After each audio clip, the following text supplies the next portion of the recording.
ಸಾಂತ್ವನ ನೊಂದ ಮನಸ್ಸುಗಳಿಗೆ ಭರವಸೆಯ ಬೆಳಕು ನೇರ ಪ್ರಸಾರಕ್ಕೆ ತಮ್ಮೆಲ್ಲರಿಗೂ ಆತ್ಮೀಯವಾದ ಸ್ವಾಗತ ಸುಸ್ವಾಗತ. ಪ್ರಿಯ ವೀಕ್ಷಕರೇ, ನಿಜವಾಗ್ಲೂ ಸಹ ಇವತ್ತಿನ ಮನುಷ್ಯನ ಮನಸ್ಸು ಚೆನ್ನಾಗಿತ್ತು ಅಂತ ಹೇಳಿದ್ರೆ ನಮ್ಮ ಸುತ್ತಮುತ್ತಲಿನ ಪ್ರಪಂಚ ಬಹಳಷ್ಟು ಸುಂದರವಾಗಿರುತ್ತೆ. ಇವತ್ತಿನ ದಿನದಲ್ಲಿ ಮನುಷ್ಯನ ಬ್ಯುಸಿ ಲೈಫ್ ನಿಂದ ಸಾಕಷ್ಟು ಒಂದು ಮಾನಸಿಕ ಕಾಯಿಲೆಗಳು ಬರ್ತಾ ಇದೆ. ಖಂಡಿತವಾಗ್ಲೂ ಸಹ ಇವತ್ತಿನ ಮಾನಸಿಕ ಕಾಯಿಲೆಗಳಿಗೆ ಮನೋವಿಜ್ಞಾನದಲ್ಲಿ ಸಾಕಷ್ಟು ಒಂದು ಚಿಕಿತ್ಸೆ ಇದೆ. ಜೊತೆಗೆ ನಾನಾ ಒಂದು ಕಾರಣಗಳನ್ನ ನಾವು ಮನೋಚಿಕಿತ್ಸೆಗೆ ಬಳಸ್ಕೋಬಹುದು. ಅದು ಆಧ್ಯಾತ್ಮಿಕ ಚಿಂತನೆ ಆಗ್ಬೋದು. ನಮ್ಮನ್ನ ನಾವು ಬಹಳಷ್ಟು ಒಂದು ಕೇರ್ ತಗೊಂಡ್ರೆ ನಮ್ಮ ಬಗ್ಗೆ ನಮ್ಮ ಜೀವನ ಬಹಳಷ್ಟು ಖುಷಿಯಾಗಿರುತ್ತೆ. ಎಲ್ಲಾ ವಿಷಯದ ಬಗ್ಗೆ ಇವತ್ತು ಚರ್ಚೆ ಮಾಡೋಣ. ನಿಜವಾಗ್ಲೂ ಇವತ್ತಿನ ದಿನದಲ್ಲಿ ಒಬ್ಬ ಮನುಷ್ಯನಿಗೆ ಮನಸ್ಸು ಯಾಕೆ ಹದಗೆಡ್ತಾ ಇದೆ, ಆತ ಏನ್ ಮಾಡ್ಬೇಕು, ಯಾವ ಒಂದು ಚಿಕಿತ್ಸೆಯ ಮೊರೆ ಹೋದ್ರೆ ಆತನ ಮನಸ್ಸು ಚೆನ್ನಾಗಿರುತ್ತೆ ಅಂತ ಮಾತನಾಡೋಣ. ಇವತ್ತು ನಾವು ಈ ಒಂದು ಮನಸ್ಸಿಗೆ ಸಂಬಂಧಪಟ್ಟಂತ ಮೈಂಡ್ ಸರ್ಜರಿ ಬಗ್ಗೆ ಮಾತನಾಡೋಣ. ಬನ್ನಿ, ಇದೇನಿದು ಮೈಂಡ್ ಸರ್ಜರಿ ಅಂತ ಹೇಳಿ ಸಮಗ್ರವಾಗಿ ಚರ್ಚೆ ಮಾಡೋಣ. ಎಲ್ಲಾ ವಿಷಯದ ಬಗ್ಗೆ ಮಾತನಾಡ್ಲಿಕ್ಕೆ ನಮ್ಮ ಜೊತೆಗಿದ್ದಾರೆ ಡಾಕ್ಟರ್ ಮಧುಸೂದನ್ ಅವರು. ಮೊದಲಿಗೆ ಅವರ ಕಾರ್ಯಕ್ರಮಕ್ಕೆ ಸ್ವಾಗತ. ನಮಸ್ಕಾರ ಸರ್, ಕಾರ್ಯಕ್ರಮಕ್ಕೆ ಸ್ವಾಗತ. ಡಾಕ್ಟರ್, ನಮ್ಮ ವೀಕ್ಷಕರಿಗೆ ಮೊದಲು ತಿಳಿಸ್ಕೊಳ್ಳಿ, ಇದೇನಿದು ಮೈಂಡ್ ಸರ್ಜರಿ ಅಂತ ಹೇಳಿ. Psychic surgery. Psychic surgery. Psych ಅಂದ್ರೆ ಮೈಂಡ್ ಅಂತ. ಸೊ ನಾವು ಮೈಂಡ್ ಉಪಯೋಗಿಸ್ಕೊಂಡು ಅಂದ್ರೆ ಮನಸ್ಸು ಉಪಯೋಗಿಸ್ಕೊಂಡು ಮಾಡೋ ಸರ್ಜರಿಗೆ ಸೈಕಿಕ್ ಸರ್ಜರಿ ಅಂತಾರೆ. ಏನಂದ್ರೆ ಎಲ್ಲಿ ವರ್ಕ್ ಮಾಡ್ತೀವಿ, ಹೇಗೆ ಕಾಯಿಲೆಗಳು ಅಂದ್ರೆ ಮೆಡಿಸಿನ್ಸು ಅಥವಾ ಬೇರೆ ಇದರಿಂದ ಕಮ್ಮಿ ಆಗದೇ ಇರೋದು ಸೈಕಿಕ್ ಸರ್ಜರಿ ಹೇಗೆ ಕಮ್ಮಿ ಆಗುತ್ತೆ ಅಂತಂದ್ರೆ ಬಹಳ ಬ್ರೀಫ್ ಆಗಿ I give this one. First we should know why we get ತೊಂದರೆಗಳು ಯಾಕೆ ಬರುತ್ತೆ ತಿಳ್ಕೋಬೇಕು. ತೊಂದರೆ ಬರೋದು ಅದಕ್ಕೆ ಅಂತಂದ್ರೆ ಎಲ್ಲಾ ತೊಂದರೆಗಳ ಕಾರಣ ಮನಸ್ಸನ್ನೇ. ನಿಮ್ಮ ಮನಸ್ಸಿಗೆ it has the capacity to produce energy. ಅದು ಎನರ್ಜಿ ಪ್ರೊಡ್ಯೂಸ್ ಮಾಡುತ್ತೆ. Mind generates energy. ಅದು ಯಾವುದೋ ಒಂದು ಯೋಚನೆ, ಭಾವನೆ, ಕ್ರಿಯೆ, ಯಾವುದೋ ಒಂದು ಯೋಚನೆ, ಭಾವನೆ, ಕ್ರಿಯೆ ಅಂದ್ರೆ any thought or action or emotion it generates energy. Negative thoughts negative energy, positive thoughts positive energy. ನಾವು ಇದಕ್ಕೆ ಎನರ್ಜಿ ಅಂತೀವಿ. ನಮ್ಮ ರೇಖೆ ಇದರಲ್ಲಿ ಅಕ್ಯುಪ್ರೆಷರ್ಲಿ ವಿ ಕಾಲ್ ಇಟ್ ಬ್ಲಾಕೇಜ್. ನಮ್ಮ ವೇಳೆಗಳಲ್ಲಿ ಕರ್ಮ ಅಂತ, ನೆಗೆಟಿವ್ ಕರ್ಮ ಅಂತ, ಎಲ್ಲ ಸೇಮನೆ. ಸೊ ಈ ನೆಗೆಟಿವ್ ಯಾವ್ದು ಕ್ರಿಯೇಟ್ ಆಗಿರುತ್ತಲ್ಲ ಮನಸ್ಸಿಂದ, ಅದೇ ಕಾರಣ ನಮ್ಗೆಲ್ಲಾ ತೊಂದರೆಗಳಿಗೂ ಈ ಮನಸ್ಸಲ್ಲಿ ಅನ್ನೋದು ನೆಕ್ಸ್ಟ್ ಪ್ರಶ್ನೆ ಬರುತ್ತೆ. ಸುಮಾರು ಜನ ಕೇಳಿ ಬ್ರೈನ್ ಇದೆ ಅಂತ, ಬ್ರೈನ್ ಇಲ್ಲ. ಆತ್ಮ ಎಲ್ಲಿದೆ, ಹಾಗಲ್ಲಿದೆ ಅಂತ, ಹಾಗಲ್ಲಿ ಆತ್ಮನೂ ಇಲ್ಲ, ಹಾಗಾಗಿ ಎಲ್ಲಿದೆ ಅಂತ ಪ್ರಶ್ನೆ. ಇದು ಬಹಳ ಸಂಕ್ಷಿಪ್ತವಾಗಿ ಹೇಳಿದೆ. ನಮ್ಮ ದೇಹ ಸುತ್ತಲೂ ಒಂದು ಪ್ರಭಾವ ನಿಂತಿದೆ. ದೇಹ ಸುತ್ತಲೂ ಒಂದು ಪ್ರಭಾವ ನಿಂತಿದೆ. ಎನರ್ಜಿ ಫೀಲ್ಡ್ ಅಂತಾರೆ ಅಥವಾ ಆರ ಅಂತಾರೆ. ಈ ಆರ ಅನ್ನೋದೇನು nothing but electromagnetic field of current ಅವರ ಪರ್ಸನ್. ಅದು ಎಷ್ಟಿರುತ್ತೆ, ಸುಮಾರು 5 ರಿಂದ 6 ಅಡಿ ಅಷ್ಟು ಡಯಾಮೀಟರ್ ಇರುತ್ತೆ. ಇದು ಸ್ವಲ್ಪ ಪ್ರೂವ್ ಆಗಿದೆಯಾ ಅಂತ ಹೇಳಿ this is proved by Kirlian photography, named after Russian scientist by name ಸೀಮರ್ ಕಿಲಿಯನ್ ಅನ್ನು 1939 ಇಸವಿಯಲ್ಲಿ, ಅಂದ್ರೆ ಸುಮಾರು 75 ವರ್ಷದಿಂದ ಕಳೆದ. ಅದನ್ನ ನಮ್ಮ ಪ್ರಭಾವದ ಫೋಟೋ ತಗೊಳ್ಳೋದು ಆಕ್ಚುಲಿ. ಸೊ ಮತ್ತೆ ಕಮಿಂಗ್ ಬರೋದಪ್ಪ, ನಮಗೆ ಯಾವುದೇ ತೊಂದರೆ ಬರೋಕ್ಕೆ ಕಾರಣ ಮನಸ್ಸೇ ಕಾರಣ. ಮನಸ್ಸಿನ ಯೋಚನೆ, ಭಾವನೆ, ಕ್ರಿಯೆಗಳಿಂದ ಉತ್ಪತ್ತಿಯಾದ ನೆಗೆಟಿವ್ ಎನರ್ಜಿನೇ ಕಾರಣ. ಸೊ ಸೈಕಿಕ್ ಏನ್ ಮಾಡ್ತೀವಿ ಅಂದ್ರೆ ಈ ಪ್ರಭಾವಿಗೆ ನೆಗೆಟಿವ್ ಎನರ್ಜಿ ಅದನ್ನು ತೆಗಿತೀವಿ ನಾವು. ಈ ಕಟ್ ಇನ್ ಥ್ರೂ ಎಕ್ಸಾರ್ಸಿಸಮ್ ಅಂತಾರೆ. ಎಕ್ಸಾರ್ಸೈಸ್ ಅಂದ್ರೆ to cut in through, cut ಮಾಡ್ತಾ ಇದ್ದೀವಿ. ಹಾಗಾಗಿ ಮಿರಾಕ್ಯುಲಸ್ ರಿಸಲ್ಟ್ಸ್ ಬರುತ್ತೆ. ಅಲ್ಲ, ಎಲ್ಲ ಒಂದು ಕಡೆ ಏನ್ ಹೇಳ್ತಾರೆ ಅಂದ್ರೆ ಮನೋವಿಜ್ಞಾನದಲ್ಲೂ ಸಹ ಮನಸ್ಸು ಚೆನ್ನಾಗಿತ್ತು ಅಂತ ಹೇಳಿದ್ರೆ ನಮ್ಮ ದೈಹಿಕ ಕಾಯಿಲೆಗಳು ಗುಣ ಆಗುತ್ತೆ, ದೇಹ ಬಹಳಷ್ಟು ಚೆನ್ನಾಗಿರುತ್ತೆ ಅಂತಾನೆ ಹೇಳ್ತಾರೆ. ಖಂಡಿತವಾಗ್ಲೂ ಮನಸ್ಸಿಗೂ ಮತ್ತೆ ಮನುಷ್ಯನ ಒಂದು ಆರೋಗ್ಯಕ್ಕೂ ಸಾಕಷ್ಟು ಒಂದು ಅವಿನಾಭಾವ ಸಂಬಂಧ ಇದೆ. ಖಂಡಿತ ಇದೆ. ಡೈರೆಕ್ಟ್ ಆಗಿ ಅದೇ ಸಂಬಂಧ ಇರ್ಬೋದು. ಮನಸ್ಸು ನೀವು ಶಾಂತವಾಗಿ ಕಾಮ್ ಆಗಿ ಚೀರ್ ಫಾರ್ ಇಟ್ಕೊಂಡಷ್ಟು ಹೆಲ್ತಿ. ನೀವು ಮನಸ್ಸು ಯಾವಾಗ ಅಡ್ಜಸ್ಟ್ ಮಾಡಿ ಬಿಡ್ತೀರೋ ಅವಾಗ ರೋಗ ಖಂಡಿತ ಅಲ್ಲ. ಓಕೆ ಡಾಕ್ಟರ್, ಈಗ ಏನಂತ ಹೇಳಿದ್ರೆ ಇವನ್ ಸೈಕಿಕ್ ಸರ್ಜರಿಯಲ್ಲಿ ಯಾವ್ಯಾವ ರೀತಿ ಕಾಯಿಲೆಗಳನ್ನ ಗುಣಪಡಿಸಬಹುದು ಅಂತ ಹೇಳಿ. ಸೈಕಿಕ್ ಸರ್ಜರಿಯಲ್ಲಿ ಎಲ್ಲಾ ತರ ಕಾಯಿಲೆ ಮನುಷ್ಯನ್ ಬರೋ ಪ್ರತಿಯೊಂದು ಕಾಯಿಲೆ ಗುಣಪಡಿಸಬಹುದು. ಯಾವುದೇ ಕಾಯಿಲೆ ಬೇಕಾಗಿಲ್ಲ. ಅದು ಫಾರ್ ಎಕ್ಸಾಂಪಲ್ ಮೈಗ್ರೇನ್ ಇರ್ಬೋದು, ಅಥವಾ ಕತ್ನೋವು ಇರ್ಬೋದು, ಅಥವಾ ಆಸ್ತಮಾ ಇರ್ಬೋದು, ಅಥವಾ ಅಲರ್ಜಿ ಇರ್ಬೋದು, ಅಸಿಡಿಟಿ, ಗ್ಯಾಸ್ಟ್ರೈಟಿಸ್, ಪೀರಿಯಡ್ಸ್ ಪ್ರಾಬ್ಲಮ್ ಇರ್ಬೋದು ಇನ್ ಕೇಸ್ ಆಫ್ ಲೇಡೀಸ್, ಅಥವಾ ನೀ ಜಾಯಿಂಟ್ ಪೇನ್, ಬ್ಯಾಕ್ ಏಕ್, ಅಥವಾ heart disorders, liver disorders, brain disorders, practically ಯಾವುದೇ ತೊಂದರೆ ಇರಲಿ ಸೈಕಿಕ್ ಸರ್ಜರಿ ಎಸ್ಪೆಷಲಿ ಬೇರೆ ಎಲ್ಲ ಟ್ರೀಟ್ಮೆಂಟ್ ಎಲ್ಲಿ ಫೇಲ್ ಆಗುತ್ತೋ ಅಥವಾ ಬೇರೆ ಕಡೆಯಿಂದ ರಿಸಲ್ಟ್ಸ್ ಎಲ್ಲಿ ಬಂದಿಲ್ವೋ ಅಂತ ಕಡೆಯಲ್ಲಿ ಸೈಕಿಕ್ ಸರ್ಜರಿ ಇದು ರಾಮಬಾಣ ಇದ್ದಂಗೆ ಅಂತ ಹೇಳ್ತಾರಲ್ಲ ಆ ತರ. ಅಲ್ಲ, ಸೈಕಿಕ್ ಸರ್ಜರಿಯಿಂದ ಹೇಗೆ ನೀವು ಟ್ರೀಟ್ಮೆಂಟ್ ಮಾಡ್ತೀರಿ ಸೈಕಿಕ್ ಸರ್ಜರಿನ? ಹೌದು, ಹೇಗೆ ಮಾಡ್ತೀವಿ ಅಂತಂದ್ರೆ ನಾವು ಹೇಗೆ ಪ್ರಭಾವ ಇರುತ್ತೆ ಅಂತ. ಈಗ ನಮಗೆ ಒಂದು ಆಸ್ಮಾ ಇದೆ ಅನ್ಕೊಂಡು 10 ವರ್ಷದಿಂದ, ಅಥವಾ ಮೈಗ್ರೇನ್ 20 ವರ್ಷದಿಂದ, ಯಾಕೆ ಹೋಗಿಲ್ಲ 20 ವರ್ಷದಿಂದ ಅಂತ ಪ್ರಶ್ನೆ. ಯಾಕೆಂದ್ರೆ ಆ ಎಫೆಕ್ಟ್ ಇರೋದು ದೇಹದಲ್ಲಿ, ಆ ಎಫೆಕ್ಟ್ ಇರೋದು ದೇಹದಲ್ಲಿ, ತೊಂದರೆ ಇರೋದು ಪ್ರಬಳಿಯಲ್ಲಿ. ಸೊ ನಾವೇನ್ ಮಾಡಬೇಕು, ಪ್ರಭಾವ ಎಕ್ಸಾಂಪಲ್ ಕೊಡ್ತೀನಿ ನಾನು. ಈಗ ರೂಫ್ ಲೀಕ್ ಆಗ್ತದೆ ಮೇಡಮ್, ಫ್ಲೋರ್ ಬಿಕಮ್ಸ್ ವೆಟ್, ಹೌದಲ್ಲ? ನಾವು ಇಲ್ಲಿ ಒರೆಸ್ತೀವಿ ಫ್ಲೋರ್, 1 ಸಲ 2 ಸಲ 3 ಸಲ 10 ಸಲ 1,000 ಸಲ ಇದನ್ನು ಒರೆಸ್ಬೋದು. ಇದರಿಂದ ಟೆಂಪಲ್ ರಿಲೀಫ್ ಆಗುತ್ತೆ ಹೊರತು ಕ್ಯೂರ್ ಆಗುತ್ತಾ? ಇಲ್ಲ. ಕ್ಯೂರ್ ಆಗ್ಬೇಕು ಏನ್ ಮಾಡಬೇಕು, ರೂಫ್ ಟಾಪ್ ಅದನ್ನು ಪ್ಲಾಸ್ಟಿಂಗ್ ಮಾಡಬೇಕು, ಅಲ್ಲಿ 20 ವರ್ಷ ಕ್ಯೂರ್ ಮಾಡಬೇಕು. ಕ್ಯೂರಿಂಗ್ ಮಾಡಿದ ಮೇಲೆ ಇಲ್ಲಿ ಒದ್ದೆ ಆಗೋದು ಸ್ಟಾಪ್ ಆಗುತ್ತೆ. So simple. ಹೇಗೆ 10 ವರ್ಷ 20 ವರ್ಷದ ಇರೋದು ಈಗ ಕ್ಯೂರಿಂಗ್ ಮಾಡಿದ ತಕ್ಷಣ ಸರಿ ಆಗುತ್ತೋ ಇದೇ ತರ ಇದಕ್ಕೆ ಟ್ರೀಟ್ಮೆಂಟ್ ಅನ್ನು. ಅಂದ್ರೆ ನಾವು ಸೈಕಿಕ್ ಸೈಡ್ ಏನ್ ಮಾಡ್ತೀವಿ, ಎಲ್ಲಿ ಕಾಸ್ ಇದೆಯಲ್ಲ ಅದನ್ನ ಸರಿಪಡಿಸ್ತೀವಿ ಕಾಸ್ನ, not just dealing with effect. Cause ಯಾವಾಗ ಸರಿ ಮಾಡ್ಕೋತೇವೆ ಇದು ಆಟೋಮೆಟಿಕ್ ಸರಿ ಹೋಗುತ್ತೆ. So we work the energy field of the person, ಅದನ್ನ ಅಲ್ಲಿರೋ ನೆಗೆಟಿವ್ ಎನರ್ಜೀಸ್ ತೆಗಿತೀವಿ ನಾವು. ಅದು ಯಾವಾಗ ತೆಗಿತೀವೋ ಆಮೇಲೆ ಪೂರ್ತಿ ಸರಿ ಮಾಡ್ತೀವೋ, ನಿಮ್ಮ ಆರ ಒಂದೇ ಒಂದು ಹೇಳೋದು, ಆರ ಯಾವಾಗ ಕಂಪ್ಲೀಟ್ ಪ್ಯೂರಿಫೈ ಆಗುತ್ತೋ the person becomes completely all right. ಹೇಗೆ ತೆಗಿತೀವಿ ಅಂತಾರೆ ಅಂದ್ರೆ ಮನುಷ್ಯನ ಸುತ್ತ ಒಂದು ಪ್ರಭಾವಳಿ ಇರುತ್ತೆ ಅಂತ ಹೇಳ್ತಿರಲ್ಲ, ಪ್ರಭಾವಳಿಯನ್ನ ತೆಗೆಯೋದು ಹೇಗೆ ಅಂತ ಹೇಳಿ? ನಾವು ಪ್ರಬಲಗೆ ನೆಗೆಟಿವ್ ಎನರ್ಜೀಸ್ ತೆಗಿತೀವಿ. ಓಕೆ, ನೆಗೆಟಿವ್ ಎನರ್ಜೀಸ್ ಹೇಗೆ ಕ್ರಿಯೇಟ್ ಆಯ್ತು? ಮನಸ್ಸಿಂದ, ನಮ್ಮ ಕೆಟ್ಟ ಯೋಚನೆ ಭಾವನೆ ಕ್ರಿಯೆಗಳಿಂದ ಅದಕ್ಕೆ ಆಗಿದೆ. ಓಕೆನಾ? ಅದು ಯಾವಾಗ ಈ ನೆಗೆಟಿವ್ ಎನರ್ಜಿ ತಲೆ ಹತ್ರ ಬಂದು ಮ್ಯಾನಿಫೆಸ್ಟ್ ಆದ್ರೆ ಅದಕ್ಕೆ ಮೈಗ್ರೇನ್ ಅಂತೀವಿ, ಮೂಗು ಹತ್ರ ಬಂದಾಗ ಸ್ಯಾನ್ಸೈಟಿಸ್ ಅಂತೀವಿ, ಇಲ್ಲಿ ಬಂದ್ರೆ ಥೈರಾಯ್ಡ್ ಪ್ರಾಬ್ಲಮ್ ಅಂತೀವಿ, ಅಥವಾ ಹಾರ್ಟ್ ಹತ್ರ ಬಂದ್ರೆ ಹಾರ್ಟ್ ಡಿಸಾರ್ಡರ್ಸ್ ಅಂತೀವಿ, ಅಥವಾ ಹೊಟ್ಟೆಯಲ್ಲಿ ಬಂದ್ರೆ ನಾವು ಗ್ಯಾಸ್ಟ್ರೈಟಿಸ್ ಅನ್ಬೋದು, ಅಸಿಡಿಟಿ ಅನ್ಬೋದು, ಲಿವರ್ ಹತ್ರ ಆದ್ರೆ ಲಿವರ್ ಡಿಸಾರ್ಡರ್ ಅನ್ಬೋದು, ಆಮೇಲೆ ತೊಡೆ ಹತ್ರ ಬಂದ್ರೆ ಇಂಗೋಲ್ ಹರ್ನಿಯಾ ಅನ್ಬೋದು, ಮಂಡಿ ಹತ್ರ ಬಂದ್ರೆ ಆಸ್ಟಿಯೋಆರ್ಥ್ರೈಟಿಸ್ ಪೇನ್ಫುಲ್ ಜಾಯಿಂಟ್ಸ್ ಅನ್ಬೋದು. ಸೊ ಈ ಎಲ್ಲದಕ್ಕೂ ನೆಗೆಟಿವ್ ಎನರ್ಜಿನೇ. ಈಗ ಹೇಗೆ ತೆಗೆದು ಅದನ್ನ ಅಂತಂದ್ರೆ ಯಾಕಂದ್ರೆ ಅದಕ್ಕೆ ಬೇರೆ ಬೇರೆ techniques, that's what we R want. ಈಗ ಫಾರ್ ಎಕ್ಸಾಂಪಲ್ ನೋಡಿ, ಇದು ನೋಡಿ, ಇದು ಹೀಲಿಂಗ್ ಸ್ಟಿಕ್. ಅಲ್ಲ, ಇಲ್ಲಿ ಒಂದು ಪ್ರಶ್ನೆ ಏನಂತ ಹೇಳಿದ್ರೆ ಡಾಕ್ಟ್ರೆ, ಈಗ ಮೈಗ್ರೇನ್ ಅಂತ ಹೇಳಿದ್ರೆ ಕುತ್ತಿಗೆ ನೋವು ಅಂತ ಹೇಳಿದ್ರೆ, ಜೊತೆಗೆ ನೆಗೆಟಿವ್ ಎನರ್ಜಿ ಹೆಂಗ್ ಹೋಗುತ್ತೆ ಅಲ್ಲಿಗೆ ಅಂತ ಹೇಳಿ, ದೇಹದಲ್ಲಿ ಏನಾದ್ರೂ ಒಂದು ಸಮಸ್ಯೆ ಇತ್ತಂತ ಹೇಳಿದ್ರೆ ಸೊ ಅದು ಮನಸ್ಸಿನ ಮೇಲೆ ಪ್ರಭಾವ ಬೀಳ್ಬಿಟ್ಟು ಅದು ಸಮಸ್ಯೆಗಳು ಆಗುತ್ತೆ. ನೆಗೆಟಿವ್ ಎನರ್ಜಿ ಆ ಒಂದು ಲೆವೆಲ್ಗೆ ಹೇಗೆ ಹೋಗುತ್ತೆ? ಇಲ್ಲ, ಏನು ಹೇಳಿದ್ರೆ ಮನಸ್ಸು, ಅಲ್ಲಿ ಎಕ್ಸ್ಪ್ಲೈನ್. ಈ ದೇಹ ಸುತ್ತಲೂ ಒಂದು ಪ್ರಬಳಿ ಅಂತ ಹೇಳಿದೆ, ಅದರಲ್ಲಿ ಬೇರೆ ಬೇರೆ ಲೇಯರ್ಸ್ ಇದೆ. ನೆಕ್ಸ್ಟ್ ದೇಹದ ಭೌತಿಕ ದೇಹದ ನೆಕ್ಸ್ಟ್ ಲೇಯರು ಎಥರಿಕ್ ಬಾಡಿ ಅಂತ, ಅದ್ರ ನೆಕ್ಸ್ಟ್ ಇರೋದು ಎಮೋಷನಲ್ ಬಾಡಿ ಅಂತ, ಅದ್ರ ನೆಕ್ಸ್ಟ್ ಮೆಂಟಲ್ ಬಾಡಿ. ನಿಮ್ಮ ಮನಸ್ಸು ಅನ್ನೋದು ಬ್ರೈನ್ ಅಲ್ಲೆಲ್ಲ ಇರೋದು, ಇಲ್ಲಿಂದ 4th layer from the physical body outwards ಇಲ್ಲಿದೆ. ಇಲ್ಲಿ ಯಾವಾಗ ಜನರೇಟ್ ಆಯ್ತು ಈ ನೆಗೆಟಿವ್ ಎನರ್ಜಿ ಬಂತು, ನಾವು ಏನೋ ಒಂದು ಕೋಪ ಮಾಡ್ಕೊಂಡೆ, ಅಲ್ಲಿ ನೆಗೆಟಿವ್ ಎನರ್ಜಿ ಕ್ರಿಯೇಟ್ ಆಯ್ತು. ಅದೇ ಕಡೆ ಇದೆಲ್ಲ ಎನರ್ಜೀಸ್ ಎಲ್ಲ it moves towards physical body. ಯಾವ ಬಂದು ಟಚ್ ಆಗುತ್ತೋ you get the problem here. ತಲೆ ಟಚ್ ಆದ್ರೆ you get migraine ಅಂತಂತ, ಇಲ್ಲಿ ಟಚ್ ಚೆಸ್ಟ್ ಪೇನ್, ಇಲ್ಲಿ ಬಂದರೆ ಗ್ಯಾಸ್ಟ್ರೈಟಿಸ್, ಅಸಿಡಿಟಿ. ಸೊ ಇದು ಜನರೇಟ್ ಆಗಿರೋದು, ಇದೆಲ್ಲ ಮೂವ್ ಆಗುತ್ತೆ. ಯಾವ ಬಂದು ಟಚ್ ಆಗುತ್ತೆ ನೆಗೆಟಿವ್ ಎನರ್ಜಿ, ಆ ಪ್ರಾಬ್ಲಮ್ ಬರುತ್ತೆ. ಅಲ್ಲ, ಜೊತೆಗೆ ಏನಂತ ಹೇಳಿದ್ರೆ ಏನೋ ಒಂದು ರೀತಿಯ ಮನಸ್ಸಿಗೆ ಕಿರಿಕಿರಿ ಆಯ್ತು, ಬೇಸರ ಆಯ್ತು ಅಂತ ಹೇಳಿದ್ರೆ ಅದನ್ನ ನಾವು ಮುಖದ ಮೂಲಕ ಅಥವಾ ನಮ್ಮ ಸಿಟ್ಟಿನ ಮೂಲಕ ವ್ಯಕ್ತಪಡಿಸ್ತೀವಿ. ಸೊ ಅದು ನೆಗೆಟಿವ್ ಎನರ್ಜಿ ಅಂತ ತಾವು ಹೇಳಿ. ನಿಮ್ಗೆ ಸಿಟ್ಟಿಯಾಗ ಮನುಷ್ಯನ್ ಬರುತ್ತೆ, ನೆಗೆಟಿವ್ ಎನರ್ಜಿ ಜನರೇಟ್ ಆಗುತ್ತೆ, ಅವನ ಪ್ರಭಾವಿ ಅವ್ರು ಗಟ್ಟಿ ಆಗುತ್ತೆ. ಆ ಗಟ್ಟಿ ಆಗಿರೋ ನೆಗೆಟಿವ್ ಎನರ್ಜಿ ಯಾವಾಗ ಬಂದು ಟಚ್ ಆಗುತ್ತೋ ದ ಪರ್ಸನ್ ವಿಲ್ ಸಫರ್. ಎಲ್ಲಿ ಬಂದು ಟಚ್ ಆಗುತ್ತೆ ಅಂದ್ಮೇಲೆ ಅದಕ್ಕೆ ಕಾಯಿಲೆ ಹೆಸರು ಕೊಡ್ತೀವಿ. ನಾವು ಎಲ್ಲಿ ಏನ್ ಮಾಡ್ತೀವಿ ಅದನ್ನ ತೆಗಿತೀವಿ. ನಾವು we have to remove, that's what we are learned. ಅದು ತೆಗಿಯೋದು ಹೇಗೆ ಅಂತ ಅನ್ಕೊಂಡಂತ, ಇಲ್ಲಿ ತೊಂದರೆ ಆಗಿ ತೆಗಿಯೋದಲ್ಲ, ಇಲ್ಲಿ ಅಸಿಡಿಟಿ ಆಯ್ತು ಅಂದ್ರೆ ಅದಕ್ಕೊಂದು ಆಂಟಾಸಿಡ್ ಕೊಡೋದಲ್ಲ, ತಲೆ ಬಂದ ಪೇನ್ ಕಿಲ್ಲರ್ ಕೊಡೋದಲ್ಲ. ಆ ಕಾರಣ ಏನು, ಈ ನೆಗೆಟಿವ್ ತೆಗಿಬೋದು. That's what we are learned. ಇದಕ್ಕೆ ಹೀಲಿಂಗ್ ಸ್ಟಿಕ್ಸ್ ಉಪಯೋಗಿಸ್ತೀವಿ. ಇದೆ ಏಂಜಲ್ ಇಂದ ಏನ್ ಮಾಡ್ತೀವಿ, ಇದು ಪರ್ಟಿಕ್ಯುಲರ್ ವೇಸ್.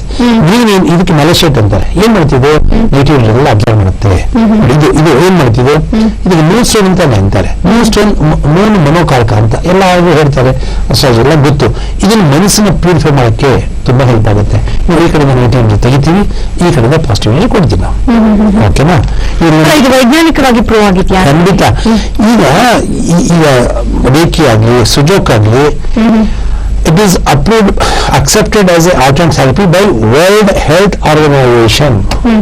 160 ಕಂಟ್ರೀಸ್ ಉಪಯೋಗಿಸಿದ್ದಾರೆ. ಚೈನೀಸ್ ಗವರ್ಮೆಂಟ್ ಸುಜೋಕ್ ಅಕ್ಯುಪೇಷನ್ 1 ಲಕ್ಷ ಜನರಿಗೆ ಲೈಸೆನ್ಸ್ ಕೊಟ್ಟಿದ್ದಾರೆ, ಗವರ್ಮೆಂಟ್ ಆಫ್ ಚೈನಾ.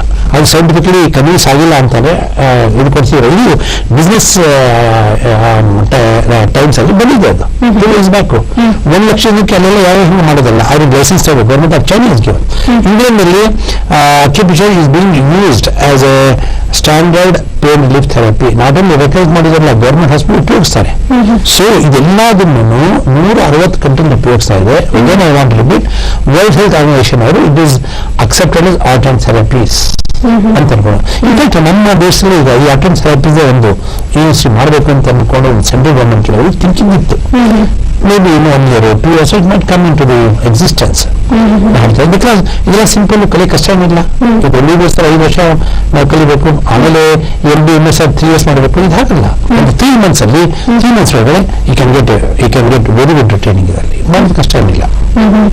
ಜೊತೆಗೆ ಏನಂತ ಹೇಳಿದ್ರೆ ಪ್ರತಿಯೊಬ್ಬರಿಗೂ ಸಹ ಒಂದು ಕನ್ಫ್ಯೂಷನ್ ಇರುತ್ತೆ, ಇದೇನಪ್ಪ ಇದು ಸೈಕಿಕ್ ಸರ್ಜರಿ, ಯಾವ ರೀತಿ ಅವರು ಚಿಕಿತ್ಸೆ ಮಾಡ್ತಾರೆ. ಯಾಕಂದ್ರೆ ಮನಸ್ಸಿಗೆ ಬರುವಂತ ಕಾಯಿಲೆಗಳು ಯಾರಿಗೂ ಸಹ ಅರ್ಥ ಆಗೋದಿಲ್ಲ. ಸೊ ಅದನ್ನ ನಾವು ಡೀಪ್ ಆಗಿ ಯೋಚನೆ ಮಾಡಿದ್ರೆ ಮಾತ್ರ ಮನಸ್ಸಿಗೆ ನಿಜವಾಗ್ಲೂ ಸಹ ಕಾಯಿಲೆ ಬಂದಿದೆ ಅಂತ ಗೊತ್ತಾಗೋದು.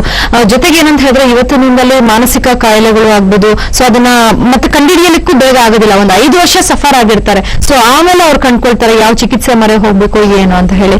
ಅಂದ್ರೆ ನಿಜವಾಗ್ಲೂ ಸಹ ಈ ಒಂದು ಸೈಕಿಕ್ ಸರ್ಜರಿ ಇವತ್ತು ಮಾನಸಿಕ ಕಾಯಿಲೆಗಳನ್ನ ಗುಣಪಡಿಸುತ್ತೆ, ಒಬ್ಬ ಮನುಷ್ಯನನ್ನ ಆರೋಗ್ಯವಂತನಾಗಿ ಮಾಡುತ್ತೆ ಅಂತ ತಾವು ಹೇಳ್ತೀರಿ. ಹೌದು, ಬರೀ ಮಾನಸಿಕ ಅಲ್ಲ, ಎಲ್ಲಾ ತರದ ಮಾನಸಿಕ ಇರ್ಬೋದು, ಭೌತಿಕ ಇರ್ಬೋದು, ಯಾವುದೇ ಥರದ್ದು ಈ ಸ್ಪಿರಿಚುವಲ್ ಪ್ರಾಬ್ಲಮ್ಸ್ ಅಂತಾರೆ, ಜೆನೆಟಿಕ್ ಪ್ರಾಬ್ಲಮ್ಸ್ ಅಂತೀವಲ್ಲ, ಯಾವುದೇ ತರ ಪ್ರಾಬ್ಲಮ್ಗಳು ಸರಿಪಡಿಸ್ಕೋಬಹುದು. ಐ ರಿಪೀಟ್, ನಿಮ್ಮ ಪ್ರಭಾಳಿ ಬೇರೆ ಲೇಸ್ ಇರ್ತದೆ, ಅದೆಲ್ಲ ಲೇಸ್ ಕಂಪ್ಲೀಟ್ ಆಗಿ ಪ್ಯೂರಿಫೈ ಮಾಡ್ಕೊಂಡ್ರೆ ಮನುಷ್ಯಂಗೆ ಯಾವುದೇ ಥರ ತೊಂದರೆ ಸರಿ ಮಾಡ್ಕೋಬಹುದು. ಬರೀ ಮಾನಸಿಕ ದೈಹಿಕ ಅಷ್ಟೇ ಅಲ್ಲ, ಸಪೋಸ್ ನಿಮ್ಗೆ ಪ್ರೊಫೆಷನಲ್ ಪ್ರಾಬ್ಲಮ್ ಇರ್ಬೋದು, ಫೈನಾನ್ಷಿಯಲ್ ಪ್ರಾಬ್ಲಮ್ ಇರ್ಬೋದು, ಅಥವಾ ರಿಲೇಶನ್ಶಿಪ್ ಪ್ರಾಬ್ಲಮ್ ಇರ್ಬೋದು, ಪ್ರತಿಯೊಂದನ್ನು ಸರಿ ಮಾಡ್ಕೋಬಹುದು. ಓಕೆ ಡಾಕ್ಟರ್, ಏನಂತ ಹೇಳಿದ್ರೆ ಇನ್ನು ಈ ಎಲ್ಲ ಒಂದು ಸೈಕಿಕ್ ಸರ್ಜರಿ ಜೊತೆಗೆ ಯಾವ ರೀತಿಯ ಒಂದು ಚಿಕಿತ್ಸೆಗಳನ್ನ ನೀವು ಕೊಡ್ತೀರಿ ಅಂತ ಹೇಳಿ? Psychic surgery I do many other healing techniques like for example reiki ಅಮೆರಿಕಾದಲ್ಲಿ ಸುಮಾರು more than 25 lakhs people are practising reiki. ಒಂದು 50 ಲಕ್ಷ ಜನ ಮೆಡಿಟೇಷನ್ ಕಲಿತಾರಂತೆ. ಅಮೆರಿಕ ಮುಂಚೆ 1975 ಮುಂಚೆ it is to come meditation ಆರ್ಸಸ್ ಅಂತ ಅಂತಿದ್ರು. 1925 ಇಸ್ವಿಯಲ್ಲಿ ಮಹೇಶ್ ಯೋಗಿಯವರು ಹೋದಾಗ 25 ಲಕ್ಷ ಜನ ಒಂದು ಸಿಂಗಲ್ ಇಯರ್ ಕಲ್ತಿಯಾರಂತ ಅಮೆರಿಕದಲ್ಲಿ. ಸೊ ಈಗ ಅಷ್ಟೊಂದು ಜನ ಪ್ರಾಕ್ಟೀಸ್ ಮಾಡ್ತಿದ್ದಾರೆ ಅಲ್ಲಿ. ಆಲ್ ಮೆಡಿಟೇಷನ್ ಪ್ರಾಕ್ಟೀಸ್ ಅಲ್ಲ. ಅಂಡ್ ಈಗ ನಿಮ್ಗೆಲ್ಲ ಸರ್ವೇ ಸಾಧಾರಣ ಗೊತ್ತಿರೋ ಇನ್ಫಾರ್ಮೇಶನ್, ಕಾರ್ಡಿಯಾಲಜಿಸ್ ಮೆಡಿಸಿನ್ಸ್ಗಿಂತ ಜಾಸ್ತಿ ಮೆಡಿಟೇಷನ್ ಮಾಡಿ ಅಂತ ಹೇಳ್ತಾರೆ. ಮೊನ್ನೆ ಒಂದು 2 years ಬ್ಯಾಕ್ ಫಾರಿನ್ ಅವರು ಬಂದಿದ್ರು, ಬಹಳ ಎಮಿನೆಂಟ್ ಕಾರ್ಡಿಯಾಲಜಿಸ್ಟ್. ಅವ್ರು ಹೇಳ್ತಿದ್ದು ಮೆಡಿಕೇಶನ್ ಅಲ್ಲ, ವಿಷಯದ ಬಗ್ಗೆ ನಾವು ಮತ್ತೆ ಬ್ರೇಕ್ ತಗೊಂಡ್ಬೇಡ. ವೀಕ್ಷಕರ ಒಂದು ಚಿಕ್ಕ ವಿರಾಮದ ನಂತರ ನಮ್ಮ ಚರ್ಚೆಯನ್ನು ಮುಂದುವರಿಸೋಣ. ಮನೆ ಸ್ವಚ್ಛತೆಗಾಗಿ ಏನೆಲ್ಲ ಮಾಡ್ಬೇಕಾಗತ್ತೆ? ಅದರ ಮೇಲೆ ದುಬಾರಿ ಬೆಲೆ ಮಾಡ್ಬಿಡಿ. ಈಗ ಸಣ್ಣ ಲೈಸಾಲ್ 1ರ ಬೆಲೆಗೆ 3 ಲಾಭಗಳು. ಕಠಿಣ ಕಲೆ ತೊಲಗಿಸುತ್ತೆ, 99.9% ರೋಗಾಣುಗಳನ್ನು ಕೊಲ್ಲುತ್ತೆ, ಹಿತಕರ ಸುಗಂಧ ಕೊಡುತ್ತದೆ. ಕೇವಲ 29 ರೂಪಾಯಿಗಳಲ್ಲಿ. ಸಣ್ಣ ಲೈಸಾಲ್ ಉಳಿತಾಯ ಈಗ ನನ್ನ ಕೈಯಲ್ಲಿದೆ. ಆರೋಗ್ಯಕರ ಮನೆಗಾಗಿ ಕೇವಲ ಲೈಸಾಲ್ ನಿಯಮದಿಂದ ಪ್ರಮಾಣಿತ.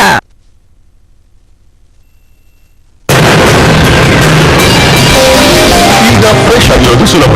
ಪಾರ್ಕ್ ಎವೆನ್ಯೂ ಡಿಯೋಸ್ನ ಚಿಕ್ಕ ಪ್ಯಾಕ್ ನೊಂದಿಗೆ ಬರೀ 59 ರೂಪಾಯಿಗೆ ಸ್ವಲ್ಪ ಈ ಸುಗಂಧಕ್ಕೆ ಮೂಗಲ್ಲಿಸಿ. ಟಾಯ್ಲೆಟ್ ಕ್ಲೀನರ್ ಆಟೋಮೆಟಿಕ್ ಹೌದಾ? Toilet cleaner automatic? ಹೌದು, ಸ್ವಚ್ಛ ಮಾಡಿದ ಟಾಯ್ಲೆಟ್ ಕೂಡ ಪ್ರತಿ ಬಾರಿ ಉಪಯೋಗಿಸಿದ ಬಳಿಕ ಕೊಳಕಾಗ್ತದೆ. ಸಮರ್ಪಿಸುತ್ತಿದ್ದೇವೆ ಹಾರ್ಪಿಕ್ ಆಟೋಮೆಟಿಕ್ ರೇಂಜ್. ನಿಮ್ಮ ಅಗತ್ಯತೆಗಳಿಗೆ ಅನುಗುಣವಾಗಿ ಸೀಟ್ ಮೇಲೆ ರಿಮ್ ಬ್ಲಾಕ್ ಫಿಟ್ ಮಾಡಿ ಅಥವಾ ಫ್ಲಶ್ ಟ್ಯಾಂಕ್ ನಲ್ಲಿ ಟ್ಯಾಬ್ಲೆಟ್ ಹಾಕಿರಿ. ಇದು ಪ್ರತಿ ಫ್ಲಶ್ ಬಳಿಕ ಅದೇ ಕ್ಲೀನ್ನೆಸ್ ಮತ್ತು ಫ್ರೆಶ್ನೆಸ್ ತಂದುಕೊಡುತ್ತದೆ ಆಟೋಮೆಟಿಕಲಿ. ಆದ್ರಿಂದ ನೀವು ಕೂಡ ಖರೀದಿಸಿ ಹಾರ್ಪಿಕ್ ಆಟೋಮ್ಯಾಟಿಕ್ಸ್ ಚಾಲೆಂಜ್. ಹೌದು. ಆಳಕ್ಕೆ ಯಾರು ಬರಲಿಲ್ಲ, ಯಾರಿಗೂ ಹುಷಾರಿಲ್ಲ. ಮಕ್ಕಳಿಗೆ ಆಗಾಗ ಕಾಯಿಲೆ ಬರುವುದಕ್ಕೆ ಕಾರಣ ರೋಗಾಣು. ಈಗಲೂ ಶೀತ, ಕೆಮ್ಮು, ಡಯರಿ ಮೊದಲಾದ ಕಾಯಿಲೆಗಳನ್ನು ನೀಡುತ್ತಾರೆ. ಅದಕ್ಕಾಗಿ ಬೇಕು ಡೆಟಾಲ್. ಏಕೆಂದರೆ ಕೇವಲ ಡೆಟಾಲ್ ಮಾತ್ರ ನೀಡುತ್ತದೆ ಈ ರೋಗಾಣುಗಳನ್ನು 10 ಪಟ್ಟು ಹೆಚ್ಚು ಸುರಕ್ಷೆ. Dettol 100% sure.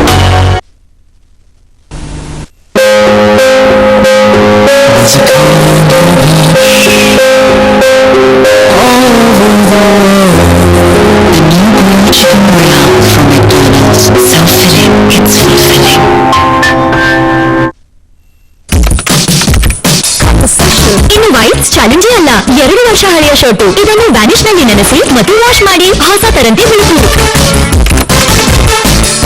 ಬೇಡ, ಈ ಚಮಚದಲ್ಲಿ ಅರ್ಧ ವ್ಯಾನಿಶ್ ತುಂಬಿರಿ, ಪೇಸ್ಟ್ ಮಾಡಿ ಕಲೆ ಮೇಲೆ ಹಾಕಿ, ಮತ್ತೆ ಚಮಚದ ಹಿಂದಿನ ಭಾಗದಿಂದ ಉಜ್ಜುತ್ತಾ ಬಟ್ಟೆ ಒಗೆಯಿರಿ. ನೋಡಿದ್ರ ಕಲೆ ವ್ಯಾನಿಶ್. ಪ್ರತಿ ವಾಶ್ನಲ್ಲಿ 1 ಚಮಚ ವ್ಯಾನಿಶ್ ಮತ್ತೆ ನೋಡಿ ಬಟ್ಟೆಗಳ ಹೊಳಪು.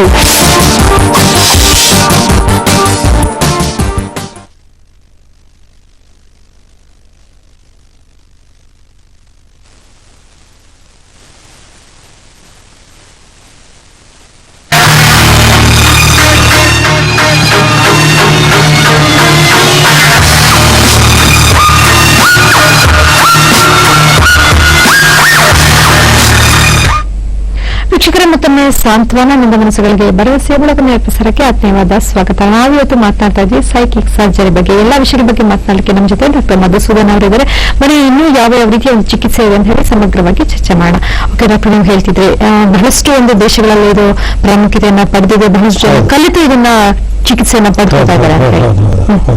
ಈಗ ಫಾರ್ ಎಕ್ಸಾಂಪಲ್ ಈ ರೇಖೆ ಇದೆಯಲ್ಲ, ರೇಖೆ ಒನ್ ಆಫ್ ದ ಮೋಸ್ಟ್ ಇದು ಏನು ಬೇಸಿಕ್ ಇದು ಅದು ಎಲ್ಲರೂ ಕಲಿಬಹುದು. ಆಕ್ಚುಲಿ ನಾ ಹೇಳಿದೆ for example person even just even fail SLC ಇದ್ರು ಅವರು ಕಲ್ತ್ಕೋಬಹುದು. ಅಷ್ಟು ಸಿಂಪಲ್ ಆಗಿದೆ. ಕೆಲವು ಏನ್ ತಿಳ್ಕೊತಾರೆ ಇದೆಲ್ಲ ಕರೆ ತಗೊಂಬೋಣ. ಓಕೆ. ಹಲೋ ಹಲೋ, ನಮಸ್ಕಾರ ಸರ್. ಹಲೋ, ನಮಸ್ಕಾರ, ಕೇಳ್ತಿದ್ಯಾ? ಹೇಳಿ ಸರ್. ಸುರೇಶ್ ಅಂತ. ಹೇಳಿ ಸುರೇಶ್ ಅವರ. ನಮ್ಮ ಮಗನಿಗೆ ಒಂದು 10 ವರ್ಷದಿಂದ ಕಾಯಿಲೆ ಇದೆ. ಏನ್ ಕಾಯಿಲೆ ಸರ್? ಮಾನಸಿಕ ಕಾಯಿಲೆ. Okay. ಅದು ತುಂಬಾ ಉಲ್ಬಣ ಆಗಿದೆ. ತುಂಬಾ ಓವರಾಗಿ ತುಂಬಾ ರಿಯಾಕ್ಷನ್ಸ್ ಕೊಡ್ತಾ ಇದ್ದಾರೆ. ಓಕೆ, ಇವಾಗ ಏನ್ ವಯಸ್ಸು ಸರ್ ತಮ್ಮ ಮಗನ್ಗೆ? ಅವನಿಗೆ 32 ವರ್ಷ, ಮದುವೆ ಆಗಿದೆ. 3 ವರ್ಷ ಆಯ್ತು ಮದುವೆ ಆಗಿ. ಓಕೆ, ಮಾನಸಿಕ ಕಾಯಿಲೆ ಅಂದ್ರೆ ಯಾವ ಏನ್ ತೊಂದರೆ ಇದೆ ಸರ್ ಅವ್ರಿಗೆ? ತುಂಬಾ ಕೋರ್ಸ್ಕೊಂಡು ಹೊರಗೋದು ಮಾಡೋದು ಮಾಡ್ತಾನೆ. ಅಂದ್ರೆ ಚಿಕ್ಕನ್ನಲ್ಲಿ ಅವನು ಹೇಳಿ ಸರ್, ಹೇಳಿ.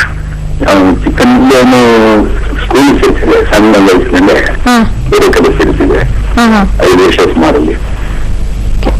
ಅದು ಅವನಿಗೆ ಒಂಥರ ಅದೇ ಮನಸ್ಸಿನಲ್ಲಿಗೇನೋ ಅನ್ಸುತ್ತೆ. ನನ್ನ ಜಗಳ ಮೆಡಿಸಿನಲ್ಲಿ ಮಾಡಿದ್ರೆ ಒಂದು ರೀತಿ ಕೇಳ್ತಾನೆ. ಮತ್ತೆ ಇದನ್ನು ತುಂಬಾ ಚೆನ್ನಾಗಿದೆ. ಆಮೇಲೆ ಸ್ವಲ್ಪ ಕಲ್ಪನೆ ಜೊತೆನಲ್ಲಿ ಸರಿ, ಮನೋವೈದ್ಯರನ್ನ ಭೇಟಿ ಆಗಿಲ್ವಾ? ಚಿಕಿತ್ಸೆ ಪಡಿಸ್ಕೊಂಡಿಲ್ವಾ? ಸುಮಾರು ಕಡೆ ನಾವು ಫೀಸ್ ಕೊಡ್ತಿದ್ವಿ.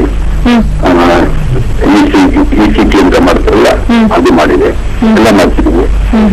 ಇವತ್ತಿನವರೆಗೂ ಡೆಪಾಸಿಟ್ 500 ಅಂತ ಕೊಡ್ತಾ ಇದ್ದೀವಿ. ಮತ್ತೆ ಒಂದು 2 ಮಾತಿಗೆ ಅವ್ರು ಹೇಳಿದ್ರು, ಅದನ್ನು ಫಾಲೋ ಮಾಡ್ತಾ ಇದ್ವಿ. ತುಂಬಾ ಒಬೆಸಿಟಿ ಬಂದ್ಬಿಟ್ಟಿದೆ. ತುಂಬಾ ಒಬೆಸಿಟಿ ಆಗಿದೆ. Okay okay sir. ಮತ್ತೆ ನಾನ್ ಮಾತಾಡೋದಿಲ್ಲ, ನಾನಿಲ್ಲ ಅಂತ ತುಂಬಾ ತುಂಬಾ ಬೈತಾನೆ. ಯಾರು ಮಾತು ನೋಡ್ತಿದ್ರು ನಾನು ಅನುಮಾನದಿಂದ ಈ ತರ ಆಗ್ತಿದೆ. ಮತ್ತೆ ನಾನೆಲ್ಲ ಮಾತಾಡ್ತೀವಿ, ಏನು ಗೊತ್ತಿಲ್ಲ, ದೇವ್ರ ಬಗ್ಗೆನೇ ಹೇಳ್ತಾ ಇರ್ತಾನೆ.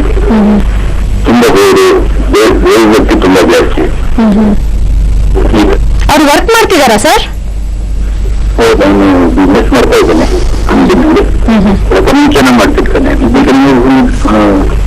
ರೈಸ್ ಆಗ್ತಾನೆ. 200 ಅನ್ನ ಕೊಡ್ತಾನೆ. ಅವರಿಂದ ಕಳ್ತನ ಮಾಡಿದಾರ ಅಂತ ನನ್ನ ಬಗ್ಗೆ ಮಾತಾಡ್ತಿದಾರ ಅಂತ ನೋಡ್ತಾರೆ.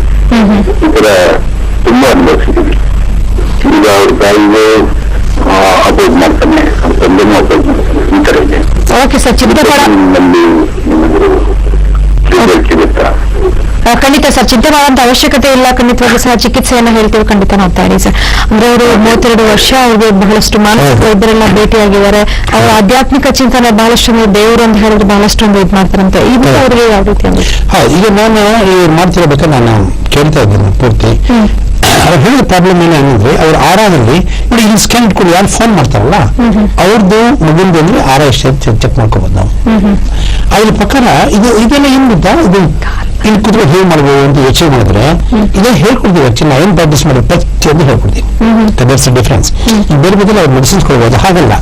ನಾವು ಏನೇನು ಪ್ರಾಕ್ಟೀಸ್ ಮಾಡ್ತೀನಿ ವಿದ್ಯೆಗಳನ್ನ ಪ್ರತಿಯೊಂದನ್ನು ಹೇಳ್ಕೊಡ್ತೀನಿ ನಾನು. ಕೆಲವರು ದೂರ ಇರ್ತಾರೆ, ಆಚೆ ಬೇರೆ ಊರಲ್ಲಿ ಇರ್ತಾರೆ, ಅವ್ರು ಎಲ್ಲೇ ಬರ್ಲಿಕ್ಕೆ ಆಗ್ಲಿಕ್ಕಿಲ್ಲ 20-30 ದಿವಸ ಅಂತಂದ್ರೆ ಅವ್ರಿಗೆ ಏನ್ ಮಾಡ್ತೀನಿ ನಾನು 3 ದಿವಸ ನನ್ನ ಟ್ರೀಟ್ಮೆಂಟ್ ಹೇಳಿ ನಾನು ಟೀಚು ಟ್ರೈನಿಂಗ್ ಮಾಡ್ತೀನಿ. ಅಥವಾ ಯಾವ ಥರ ಮಾಡ್ಬೇಕು, ಆಕ್ಚುಲಿ ಹ್ಯಾಂಡ್ಸ್ ಆನ್ ಟ್ರೈನಿಂಗ್. ಯಾವ ಥರ ಪೇಷಂಟ್ ಬಂದ್ರೆ ನಾವು ಯಾವ ಥರ ಮಾಡ್ಬೇಕು ಅಂತ. ಇದರಲ್ಲಿ ಆರ ತುಂಬಾ ಡರ್ಟಿ ಆಗಿದೆ. ಈ ತರ ಕೇಸಸ್ ಎಲ್ಲ ಟಿಪಿಕಲ್. ಅಂದ್ರೆ ಡರ್ಟಿ ಆಗಿದೆ ಅಂದ್ರೆ ಯಾವ್ಯಾವ ಥರ ಡರ್ಟಿ ಇರುತ್ತೆ. ಸಿವಿಯರ್ ಪ್ರಾಬ್ಲಮ್ ಜಾಸ್ತಿ ನೆಗೆಟಿವ್ ಎನರ್ಜಿ ಇರುತ್ತೆ. ನನ್ನ ಪ್ರಕಾರದಲ್ಲಿ ಕೆಲವೊಂದು ಎಂಟಿಟೀಸ್ ಅಂತೀವಿ ಹೊರಗಡೆಯಿಂದ ಬೇರೆ ನೆಗೆಟಿವ್ ಫೋರ್ಸಸ್ ಜಾಸ್ತಿ ಇದೆ ಅವ್ರ ಮಗನ ಇದರಲ್ಲಿ. ಸೊ ಪ್ರಭಾವಿ ನೆಗೆಟಿವ್ ಎನರ್ಜಿ ಇರೋದ್ರಿಂದ ಈ ಮೆಡಿಸಿನ್ಸ್ ಯಾವ್ದು ಕೊಟ್ಟರೆ ಯಾಕಾಗುತ್ತೆ. ಫಿಸಿಕಲ್ ಪ್ರಾಬ್ಲಮ್ಸ್ಗೆ ನಮ್ಮ ಹತ್ರ ಬೆಸ್ಟ್ ಮೆಡಿಸಿನ್ಸ್ ಇದೆ, ಡಾಕ್ಟರ್ ಕೊಡ್ತಾರೆ, ಒಳ್ಳೆ ಔಟ್ಸ್ಟ್ಯಾಂಡಿಂಗ್ ಡಾಕ್ಟರ್ಸ್ ಇದ್ದಾರೆ. ಫಿಸಿಕಲ್ ಪ್ರಾಬ್ಲಮ್ ಕಡಿಮೆ ಆಗುತ್ತೆ. ಬಟ್ ಮನಸ್ಸು ಬೇರೆ ಹೊರಗಡೆ ಇರೋದ್ರಿಂದ ಅದು ಏನು ಕಾಯಿಲೆ ಕಾರಣ ಅದನ್ನ ಡೀಲ್ ಮಾಡಬೇಕು. ಸೊ ಅಲ್ಲಿ ನೆಗೆಟಿವ್ ಫೋರ್ಸಸ್ ಜಾಸ್ತಿ ಇರುತ್ತೆ, ಅದಕ್ಕೆ ಯಾವ ಮೆಡಿಸಿನ್ಸ್ ವರ್ಕ್ ಆಗಲ್ಲ. ಸೊ ಅದನ್ನು ಪ್ಯೂರಿಫೈ ಮಾಡ್ಬೇಕೇನು, ಪ್ರಭಾವ ಪ್ಯೂರಿಫೈ ಮಾಡಬೇಕು. ಈ ತೊಂದರೆ ಜಾಸ್ತಿ ಇದ್ದಷ್ಟು ಏನಾಗುತ್ತೆ, ಅದಕ್ಕೆ ಎಫೆಕ್ಟಿವ್ ವೇಸ್ ಆಫ್ ಡೀಲಿಂಗ್ ಇರುತ್ತೆ. ಅದಕ್ಕೆ ನಾವು ಬರೀ ರೇಖೆ ಒಂದೇ ಆಗಲ್ಲ, ಎಮೋಷನಲ್ ಪ್ರಾಬ್ಲಮ್ಸ್ ಅದಕ್ಕೆ ಹೆಲ್ಪ್ ಆಗುತ್ತೆ. ಸೊ ಸಿಂಟಮ್ಯಾಟಿಕ್ ಇದ್ರೆ ತಲೆ ಕಾಲ ಎಲ್ಲ ಆಯ್ತು ಅಂದ್ರೆ ಅದಕ್ಕೆ ಸುಜೋಗಕ್ಕೆ ತುಂಬ ಹೆಲ್ಪ್ ಆಗುತ್ತೆ. Psychic surgery, past life therapy ಅಂದ್ರೆ ಮೆಕ್ಸಿಕನ್ ಹೀಲಿಂಗ್ ಅಂತಾರೆ. ಈ ತರ ಪ್ರಾಬ್ಲಮ್ಗೆ ಅದು ತುಂಬಾ ಹೆಲ್ಪ್ ಆಗುತ್ತೆ. ಈಗ ಸಪೋಸ್ ದೂರ ಇದ್ದು ಒಳ್ಳೆ ಬರಕ್ಕಾಗ್ಲಿಕ್ಕಿಲ್ಲ ಅಂತ ಬಂದ್ರೆ ಅವರು ಮೈಲಿ ಯಾರು ಕಲ್ತ್ಕೊಂಡು ಹೋಗ್ಬೋದು. ಸಿಂಪಲ್, 1-2 days ಹೇಳ್ಕೊಡ್ತೀವಿ, 1 week ಟ್ರೈನಿಂಗ್ ಮಾಡ್ತೀವಿ, ಅದ್ರ ಮನೇಲಿ ಅವರೇ ಮಾಡ್ಕೊಂಡು ಹೋಗ್ತೇವೆ. 1 to 2 months ಅಲ್ಲಿ ಯಾವುದೇ ಮೆಡಿಸಿನ್ ಸಿಗದಷ್ಟು ಸಾಕಷ್ಟು ಇಂಪ್ರೂವ್ಮೆಂಟ್ ಖಂಡಿತ ಸಿಗುತ್ತೆ. ಓಕೆ ಡಾಕ್ಟರ್, ಟ್ರೈ ಇದೆ ಶೂರ್ಲಿ. ಓಕೆ, ನಾವು ಮತ್ತೆ ಮಾತನಾಡೋಣ. ಇದೊಂದು ಕರೆ ಇದೆ. ಹಲೋ, ಹಲೋ, ನಮಸ್ಕಾರ. ನಮಸ್ಕಾರ. ನಾನು ನರೇಂದ್ರ ಅಂತ ಆನೇಕಲ್ಲಿಂದ. ಹೇಳಿ ನರೇಂದ್ರ ಅವರೇ. ನಾನು ಒಬ್ಬ ರೆಕ್ಕೆ ಹೀಲರ್. ಓಕೆ, ಅವರು ಮನ್ಸೂರ್ ಹತ್ರ ಇನ್ನೂ ಸ್ವಲ್ಪ ಏನೋ ಟ್ರೈನಿಂಗ್ ತಗೊಳ್ಬೇಕು, ಅದಕ್ಕೆ ಹೇಗೆ ಏನಂತ ಕೇಳಬೇಕಾಗುತ್ತೆ. ಅಂದ್ರೆ ನೀವು ಆಲ್ರೆಡಿ ರೇಖೆಯನ್ನ ಕಲಿತಿದ್ರೆ ಇನ್ನೊಂದಷ್ಟು ಟ್ರೈನಿಂಗ್ ಬೇಕು ಅಂತ ಕೇಳ್ತಿದ್ದೀರಿ. ಅದ್ರ ಬಗ್ಗೆ ಇವರು ನೆಗೆಟಿವ್ ಕೆಲವು ಪ್ರೂಫ್ಸ್ ಎಲ್ಲ ತೋರಿಸ್ತಾ ಇದ್ರಲ್ಲ, ಅದನ್ನ ನಮ್ಗೆ ಟ್ರೈನಿಂಗ್ ಕೊಡ್ತಾರಾ ಹೇಗೆ ಅಂತ. ಅಲ್ಲ, ಖಂಡಿತವಾಗ್ಲೂ ಬಂದು ನೀವು ಮಧುಸೂದನ ಭೇಟಿಯಾಗಿ ನೀವು ಇನ್ನೂ ಕಂಟಿನ್ಯೂ ಮಾಡ್ಬೋದು ಅಂತ ಹೇಳಿಕ್ ಬಯಸ್ತೀನಿ. ಹೌದು, ಖಂಡಿತವಾಗ್ಲೂ ಅವ್ರು ಕೇಳೋದಕ್ಕೆ ನಾನು ಉತ್ತರ ಕೊಡೋಕೆ ಇಷ್ಟಪಡ್ತೀನಿ. ರೇಖೆ ಕಲ್ತಿದ್ದಾರೆ ಅಂತ ಅಂದಿದ್ದಾರೆ. ರೇಖೆ ಕಲ್ತು ಬಿಟ್ಟಿದ್ರೆ ಇದೆಲ್ಲ ಇದು ಸೈಕಿಕ್ ಸರ್ಜರಿ, ಆಮೇಲೆ ಮೆಕ್ಸಿಕನ್ ಹೀಲಿಂಗು. ಈ ಸೈಕಿಕ್ ಸರ್ಜರಿ, ಮೆಕ್ಸಿಕನ್ ಹೀಲಿಂಗು, ಆಮೇಲೆ ಮೆರ್ಕಿಲೇಟ್ ಮೆಥಡ್ ಅಂತಿದೆ. ಅದು ಇಂಡಿಯಾದಲ್ಲಿ ಅಷ್ಟು ಪಾಪ್ಯುಲರ್ ಇರ್ಲಿಕ್ಕಿಲ್ಲ, ಬಟ್ ಇದೆಲ್ಲ ವೆರಿ ವೆರಿ ಪವರ್ಫುಲ್. ಎಸ್ಪೆಷಲಿ ಮೆರ್ಕಿಲೇಟ್ ಮೆಥಡ್ ಏನಂದ್ರೆ ನಮ್ಮ ಮೊದಲೇ ಜನ್ಮದ ಕರ್ಮದಿಂದ ನಾವು ಕ್ಲಿಯರ್ ಆಗಿ ಇದು ಮಾಡ್ಕೋಬಹುದು, ಏನಂತ ಕ್ಲಿಯರ್ ಮಾಡ್ಕೋಬಹುದು. ಇದನ್ನ ಈಗ ಕರ್ಮ ಥಿಯರಿ ಈಗ ಫಾರಿನರ್ಸ್ ಎಲ್ಲರೂ ಅಕ್ಸೆಪ್ಟ್ ಮಾಡ್ತಾರೆ. ಅಷ್ಟೇ ಅಲ್ಲ, ಫಾರಿನರ್ಸ್ ಚೆನ್ನಾಗಿ ಅರ್ಥ ಮಾಡ್ಕೊಂಡು ಚೆನ್ನಾಗಿ ಬರೆದಿರೋ ಬುಕ್ಸ್ ಇದೆ ಇದ್ರ ಬಗ್ಗೆ. ಬೇಸಿಕ್ ಥಿಯಾಸಫಿ ಅಂತ ಬೈ ಜಾಫ್ರಿ ಹಾಟ್ಸನ್ ಅಂತ ಬರೆದಾನೆ. 950 ಪೇಜ್ ಇರೋದು extraordinary book on theory of ಕರ್ಮ. ಸೊ ಇದನ್ನು ಮೆಲ್ಕಿಜೆಡಿಕ್ ಆಗಲಿ, ಮೆಕ್ಸಿಕನ್ ಹೀಲಿಂಗು, ಆಮೇಲೆ ಸೈಕಿಕ್ ಸರ್ಜರಿ, ಈ 3 ಕಾಂಬಿನೇಷನ್ ಕಲ್ತ್ರೆ ಯಾವುದೇ ತರ ಕಾಲೇ ಟ್ರೀಟ್ ಮಾಡ್ಬೋದು, ಕ್ಯೂರ್ ಮಾಡ್ಬೋದು. ಆಮೇಲೆ ಕ್ಯೂರ್ಗೆ ಎಷ್ಟು ಬೇಕಾಗುತ್ತೆ ಟೈಮ್ ಅನ್ನೋದ್ಮೇಲೆ ಟೈಮ್ ಡಿಫರ್ ಆಗ್ಬೋದು. For example migraine 1 to 2 months ಸಾಕಾಗ್ಬೋದು. ಕಿಡ್ನಿ ಡಿಸಾರ್ಡರ್ಸ್, ಪ್ಯಾರಲಿಸ್ ಅಂತ 5-6 ತಿಂಗಳು ಬೇಕಾಗ್ಬೋದು, ಇನ್ನು ಹೆಚ್ಚಿಗೆ ಬೇಕಾಗ್ಬೋದು. Time requirement might be more depending. Kidney problems ಗುಣ ಆಗುತ್ತಾ? ಖಂಡಿತ ಆಗುತ್ತೆ. ಏನ್ ಪ್ರೂಫ್ ಸರ್ ಗುಣ ಆಗುತ್ತೆ ಅನ್ನೋದಕ್ಕೆ? ಮಾಡಿದ ಕೇಸಸ್ ಎಷ್ಟೋ ಇದೆಯಲ್ಲ, ಅದನ್ನ ನಾವು ಒಬ್ಬರು ಮಾಡಿ ಬಿಟ್ಬಿಡಿ. ಅಕ್ರಾಸ್ ದಿ ವರ್ಲ್ಡ್ ಈಗ ಮೈಗ್ರೇನ್ ಬೇಕಾದ್ರೆ ಈಗ ನೀವು ಪ್ರೂಫ್ ಏನು ಅಂತ ಕೇಳಿದ್ರೆ ಓಕೆ, ಅದು ಟೈಮ್ ಅದು ಬಿಟ್ಬೇಡ. ಈಗ ಒಂದು BP ಕೇಸ್ ತಗೊಳ್ಳಿ, ಯಾವ್ದು ಎಲ್ಲಿಂದ ಕ್ಯೂರ್ ಆಗದೆ ಇರೋದೇ ಕೇಸ್, ಆ ಡಾಕ್ಟರ್ ಕರ್ಕೊಂಡ್ ಬರ್ಬೋದು, ಪೇಷಂಟ್ ಕರ್ಕೊಂಡ್ ಬರ್ಬೋದು, BP ಆಪರೇಷನ್ ಮಾಡ್ಬೋದು. ನಾನು 10 ಅಡಿ ದೂರ ಕೂತ್ಕೋತೀನಿ ಮೇಡಮ್, ನಂಗೆ ಹಾಫ್ ಅನ್ ಅವರ್ ಟೈಮ್. ಅದೇನು ಕಮ್ಮಿ ಆಯ್ತು ಈಗ 1 ನಿಮಿಷ. ಈಗ 10 ವರ್ಷ ಕಮ್ಮಿ ಆಗಿರೋದು ಇದು ಹೆಂಗ್ ಕಮ್ಮಿ ಆಗುತ್ತೆ? ಇದು ಹೆಂಗ್ ಒಪ್ಕೋತೀರ ನೀವು? ಅಲ್ಲ, BP ಅಂತ ಹೇಳಿದ್ರೆ ಮನುಷ್ಯನ ಬ್ಲಡ್ ಪ್ರೆಷರ್, ಅದನ್ನ ನಾವು ಮನಸ್ಸಿಗೆ ನೆಮ್ಮದಿ ಕೊಟ್ಟು ಆಧ್ಯಾತ್ಮಿಕ ಹೃದಯ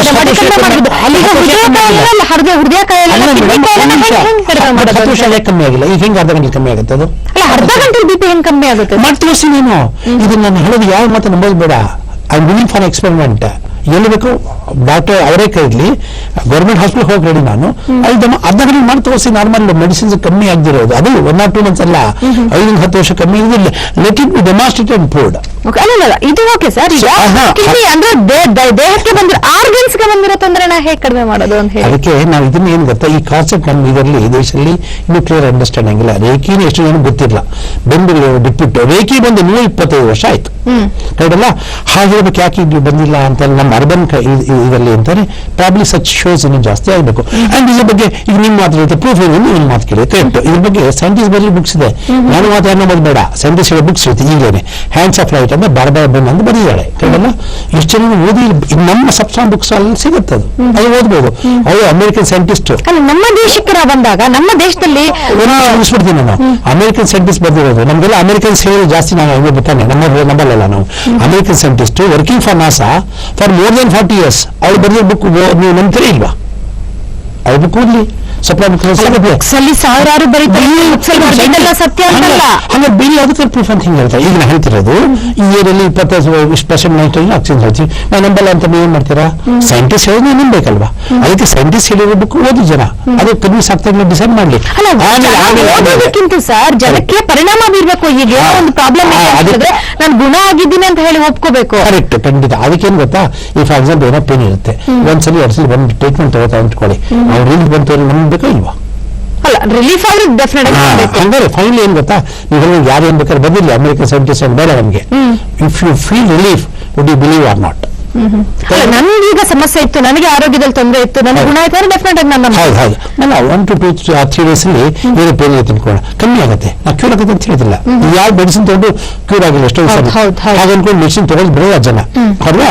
ಇದು ಫಾರ್ ಎಕ್ಸಾಂಪಲ್ ವೈರಲ್ ಇನ್ಫೆಕ್ಷನ್ 15 ದಿವಸ ಕೊಡ್ತೀವಿ. ಟೈಫಾಯ್ಡ್ಗೆ 1 ಮಂತ್ ಕೊಡ್ತೀವಿ ಟ್ರೀಟ್ಮೆಂಟ್, ಟಿಬಿಗೆ 6 months to 9 months. 6 months ಅಲ್ಲಿ ಗ್ಯಾರಂಟಿ ಆಗೋದು ಕ್ಯೂರ್ ಏನು ಅಂತಂದ್ರೆ ನಮ್ಮ ಕೈಯಿಂದ ಹೇಳ್ತಗೋದು ಹೌದಲ್ಲ, ಬಿಕಾಸ್ ಅದಕ್ಕಿರೋದೇ ಆ ಥರ 6 to 9 months ಜನ ಅಂತ ಹೇಳಿದ್ರೆ ಈಗ ಮನೋವಿಜ್ಞಾನ ಅಂತ ಹೇಳಿದ್ರೆ ಮನಸ್ಸಿಗೆ ಸಂಬಂಧಪಟ್ಟಂತ ಚಿಕಿತ್ಸೆ ಅಂತ ಹೇಳಿದ್ರೆ ಮನೋವೈದ್ಯರು ಸಹ ಕೆಲವು ಟ್ಯಾಬ್ಲೆಟ್ಸ್ ನ ಕೊಡ್ತಾರೆ, ಅವ್ರಿಗೆ ಬಹಳಷ್ಟೊಂದು ಕೌನ್ಸಿಲಿಂಗ್ ಮಾಡ್ತಾರೆ. ಓಕೆ, ಇಲ್ಲಿ ಏನ್ ಗೊತ್ತಾ ಸರ್, ಪ್ರಶ್ನೆ ಏನು ಉದ್ಭವಿಸುತ್ತೆ ಜನಸಾಮಾನ್ಯರಿಲ್ಲ ಅಂತ ಹೇಳಿದ್ರೆ ಮದ್ದು ಇಲ್ಲ ಮಾತ್ರ ಇಲ್ಲದೆ ಹೇಗೆ ಗುಣಪಡಿಸ್ತಾರೆ? ನನ್ನ ಕ್ವಶನ್ ಅಲ್ಲ ಇದು. ಸೊ ಜನಸಾಮಾನ್ಯರಿಗೆ ನಾವು ಕುತ್ಕೊಂಡು ಮಾತಾಡ್ತಾ ಇದೀವಿ ಅಂತ ಹೇಳಿದ್ರೆ ಅವ್ರಿಗೆ ಒಂದು ಪ್ರಶ್ನೆ ಮೂಡ್ತದೆ, ಹೇಗ್ ಸಾಧ್ಯ ಇದು? ಹೇಗೆ ಸಾಧ್ಯ ತಿಳ್ಕೊಬೇಕು. ನಾನು ಮೊಬೈಲ್ ಇಂದ ನಿಮ್ಮ ಮನೆಗೆ ಮಾಡ್ತೀನಿ ಮೇಡಮ್, ನೀವು ಬೆಂಗಳೂರಲ್ಲಿ ಅಲ್ಲಿ ಬಂದ್ ಬರುತ್ತೆ, ನಾಳೆ ಬಾಂಬೆಗೆ ಹೋಗ್ತಾರೆ, ಬಾಂಬೆಗೆ ಬರುತ್ತೆ, ಹೆಂಗ್ ಬಂತು? ನನ್ನ ಕ್ವಶನ್ ಇದೆ. ನೆಟ್ವರ್ಕ್ ಸರ್, ಅದು ನೆಟ್ವರ್ಕ್ ಏನಿದೆ ನಂಗೆ ಗೊತ್ತಿಲ್ಲ ಅದ್ರ ಬಗ್ಗೆ ಅಂತ ಹೇಳ್ತೀನಿ. ಅವ್ರು ಏನ್ ಮಾಡ್ಬೇಕು, ಡಾಕ್ಟರ್ ನೀವು ಕಲಿ ಅಂತ ಹೇಳ್ತಾರೆ ಇಲ್ವೋ? ನನಗೆ ನೆಟ್ವರ್ಕ್ ನಂಬರ್ ಏನು ಕಾಣಿಸಲ್ಲ, ನಂಬಲ್ಲ ಅಂತ ಹೇಳ್ತೀನಿ. What can answer? ಅಲ್ಲ, ನೆಟ್ವರ್ಕ್ ಇರೋದು ಮತ್ತೆ ನೀವೇ ವಿಜ್ಞಾನಿಗಳು ಏನು ಹೇಳಿದ್ರೆ ನಂಬರ್ ಬಾ ಅಂತಲ್ಲ. ಸೊ ವಿಜ್ಞಾನಿಗಳು ಹೇಳಿದ್ರೆ ನಂಬಲೇಬೇಕಲ್ವಾ? ಟವರ್ಸ್ ಹಾಕಿರ್ತಾರೆ, ಅಲ್ಲಿಂದ ಬಾಂಬೆಗೆ ಹೆಂಗ್ ಬರುತ್ತೆ? ನನ್ನ ಪ್ರಶ್ನೆ ಅದು. ಬರುತ್ತೆ ನಲ್ಲೇನೆ. ಅದು ನೆಕ್ಸ್ಟ್ ನೀವು ಅಮೆರಿಕ ಹೋಗಿ ಅಲ್ಲಿ ಬರ್ತಾ ಇಲ್ಲ, ನನ್ನ ಮೊಬೈಲ್ಗೆ ನೀವು ಅಮೆರಿಕ ಹೋಗಿ ಹೆಂಗ್ ಗೊತ್ತಾಗುತ್ತೆ, ಅಲ್ಲಿಗೆ ಹೆಂಗ್ ಕ್ಯಾಚ್ ಆಗುತ್ತೆ? ನಮ್ಗೊಂದು ಪ್ರೂಫ್ ಇದೆ ಸರ್, ಏನದು ಸ್ಯಾಟಲೈಟ್ ಗೆ ಕಳ್ಸಿರೋಂಥದ್ದು ಮತ್ತೆ ಟವರ್ಗಳು ಹಾಕಿರೋದು ಸೈಂಟಿಸ್ಟ್ ಹೇಳಿರೋದು. ನೀವು ನೋಡಿರೋ ಅದನ್ನ? ಸ್ಯಾಟಲೈಟ್ಸ್ ಎಲ್ಲ ನಮಗೆ ಗೊತ್ತಾಗುತ್ತಿಲ್ಲ ಸರ್, ಇಂಟರ್ನೆಟ್ ಓಪನ್ ಬಟ್ ಇನ್ನೂ ಕಾಣಿಸಲ್ಲ ಅದನ್ನ ಮನುಷ್ಯನಿಗಷ್ಟು ಪವರ್ ಇದೆಯಾ? ಜಾಸ್ತಿ ಇದೆ ಮೇಡಮ್, ಇದು ಜಾಸ್ತಿ ಇದೆ. ಅಂದ್ರೆ ಇದೇ ಕ್ಲಿಯರ್ ಅಂದ್ರೆ you have underestimated your own power. Example ನಾನು ಪ್ರಶ್ನೆ ಕೇಳ್ತೀನಿ. ನಿಮ್ಮ ವೇಳೆಯಲ್ಲಿ ಈಗ ಈ ಕ್ಷಣದಲ್ಲಿ ಎವ್ರಿ ಸೆಕೆಂಡ್ 75 ಲಕ್ಷ ಕೋಟಿ ಇದು ರಿಯಾಕ್ಷನ್ಸ್ ನಡೀತಾ ಇದೆ. Are you aware of it? ಇದು ನಂಬಲ್ಲ ನಾನು ಅಂತಂದ್ರೆ ಫಿಸಿಯಾಲಜಿಸ್ಟ್ ಹೇಳಿದ್ದಾರೆ ಇದನ್ನ. ನಾವು ಇಲ್ಲಿ ನಾವೇನು ಓದಿದಿಲ್ಲ. ನಾವು ಕ್ರೋಸಿನ್ ಕೊಟ್ರೆ ಅದ್ರಲ್ಲಿ ಹೋಗಿ ವರ್ಕ್ ಆಗುತ್ತೆ, ಬೇರೆ ಹೈಪೋಥರ್ಮಿಕ್ ಸೆಂಟರ್ ವರ್ಕ್ ಆಗುತ್ತೆ, ಜ್ವರ ಕಮ್ಮಿ ಆಗುತ್ತೆ ಅಂತ ನಾನು ಯಾವತ್ತೂ ನೋಡಿಲ್ಲ ಮೇಡಮ್. But we believe. ಈಗ ಅಟ್ಮಾಸ್ಫಿಯರ್ 79% ನೈಟ್ರೋಜನ್, 21% ಆಕ್ಸಿಜನ್. ನಾನು